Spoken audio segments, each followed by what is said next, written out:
I had two questions, and I'll just throw them out and just sure. I had two questions, and I'll just throw them out, and whoever wants to answer them. So my first question is, all of you all talked about different kinds of advocacy campaigns. I actually exclusively work with groups that are doing very deep grassroots organizing, both parent organizing and youth organizing, and I'm wondering how you all interact with those groups who do very long-term community-based work and are actually rooted very deeply, right? So I'm wondering how you all, because you all talked about some like national work, local, state work, and so I'm wondering that in terms of, there's a whole youth organizing field that isn't actually represented so much explicitly in what you all talked about. So I'm just wondering how it interacts.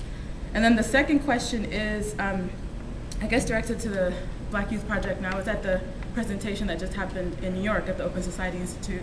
I'm wondering, through your research, it seems to me there's been a decline of organizations very specific, serving very specific communities, right? Like there's not a lot of Black youth organizing projects. Like you're gonna find a lot of advocacy projects, but that's the difference between advocacy and organizing, right? So I'm wondering in your research if you came across more or less, because it feels like there's less, and that there's a lot more multiracial, multi-ethnic organizing happening, which is great.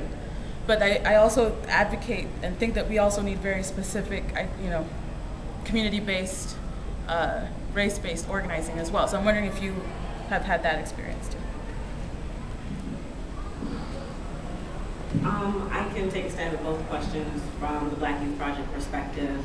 For us, we work with anybody that wants to work with us, pretty much. We're really invested in community groups, national groups, whoever, that are also invested in empowering marginalized communities, right? And so for us, sometimes that means presenting at conferences like this, but sometimes it means me going to a youth group of kids that are interested in learning how to do research methods because they want to inform whatever policy agenda they're working on that day with real research skills. So there's been plenty of times when I've taught kids how to do interviews, how to do SurveyMonkey in their school.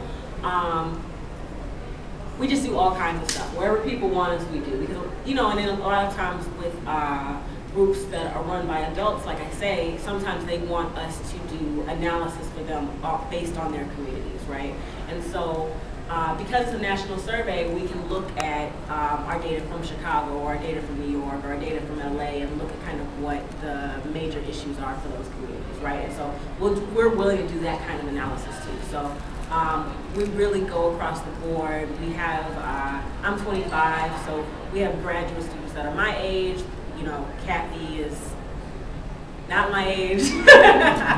But, so we have all kinds of folks working for the project. We're very invested, particularly in working with the south side of Chicago, because that's where the university is embedded in and has a somewhat tenuous relationship. So we're all very passionate about, working through that.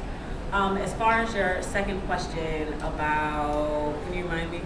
So if you came across groups organizing, exclusively working with developing grassroots leaders in Black communities. Let's see.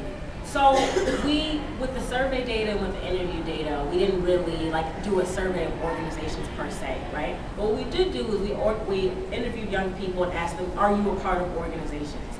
Political organizations. And kind of across the board, majority of young people are like, no, I'm not a part of a civic organization, I'm not a part of a political organization. Like I say, as far as our respondents go, when it comes to traditional modes of participating in politics, whether it be in organizations, protests, whatever, they're not doing it. The numbers are well under 5%. But they are doing this online stuff. They are engaging with a bunch of different folks through Twitter, through Facebook, through MySpace, all of this kind of. So yeah, I think probably your intuition is right. So I think the question again remains, how do we engage young people who traditionally don't see their peers as participating in these kind of groups, right?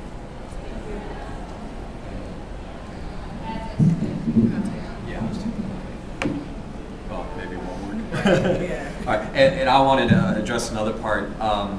well, at least for the working with local organizations and grassroots organizations, the Generational Alliance itself is a coalition of 15 national-based organizations. That was actually a strategic and intentional decision made by the membership, just coordinating and collaborating our resources. But I want to just pull this up just to illustrate that this is our, our members' presence across the country.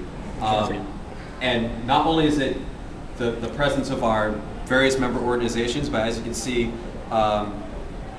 where there's overlap, there's so many places where we have overlap in multiple campuses, communities, in states and regions, and there wasn't a conversation about where we could collaborate strategically at our strengths and where we could collaborate on campaigns, so that when you go to a campus where you go to a CUNY campus, you're not going to see 15 different door hangers all saying go out to vote, and instead you're sharing resources so that you could say there's going to be vote collaboration, a vote campaign, and we're actually sharing resources, sharing trainings, and sharing strategies and best practices with each other. So this is just illustration that shows where we are and who we do work with, and but I think more broadly to your point is that there needs to be a better coordination of organizations with what's happening on the very local level and in coalition spaces that can really bridge that.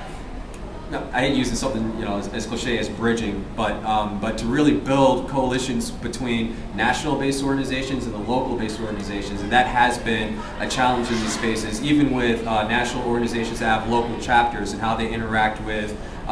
Because I think what we can recognize is with the alliance structure, nationally the organizations are talking to each other, but the question is that same level of collaboration happening at the local level and with the chapters and with the campus-based organizations. So that conversation is ongoing, and I think that we do need to look towards some of these broader coalitions that have been successful and operate with these successful models, especially if we're talking about long-term engagement and not just a cyclical engagement, where even some of the more established organizations have fell through, where you go have a campaign, you have a big march, and afterwards there's no longer an infrastructure where there could have been one. So I think that's an important one that we're grappling with internally, but I think more broadly speaking needs to happen as well.